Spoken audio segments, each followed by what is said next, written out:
Le système bancaire est solide, a assuré la secrétaire d'État au Trésor Janet Yellen face aux banquiers.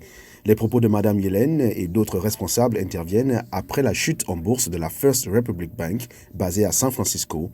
Dans la spirale, la faillite de Signature Bank, un acteur clé du marché des crypto-monnaies.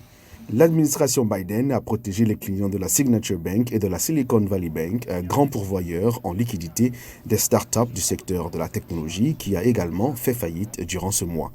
La présidente de la Banque centrale européenne, Christine Lagarde, a tenté de faire baisser la tension à Bruxelles après que les autorités suisses ont annoncé un accord pour que la banque UBS rachète le Crédit Suisse, une banque d'investissement de calibre mondial et une société de services financiers en perte de vitesse. Nous croyons fermement que les positions de capital et de liquidité des banques de la zone euro sont très satisfaisantes. Les investisseurs asiatiques ont paniqué, y compris à Shanghai, car les autorités chinoises misent sur la stabilité dans leur collaboration avec la Silicon Valley. Le sénateur américain Marco Rubio a demandé un examen des actions appartenant à Pékin dans le capital de la banque afin de s'assurer que les entreprises américaines qui travaillent dans le secteur des technologies critiques ne soient pas rachetées par des intérêts chinois.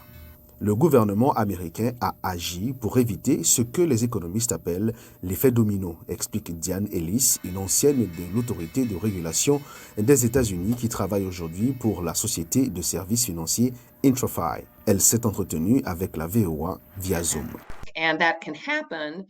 Cela peut se produire lorsqu'une banque fait faillite et que cette faillite entraîne par exemple la faillite d'une autre banque ou d'une autre institution financière ou d'autres entreprises si importantes qu'elles causent des dommages significatifs à l'économie réelle. Tous ces efforts déployés visent à éviter une répétition de l'effondrement du marché immobilier américain en 2008 qui a entraîné des centaines de faillites bancaires et plongé le monde dans la récession.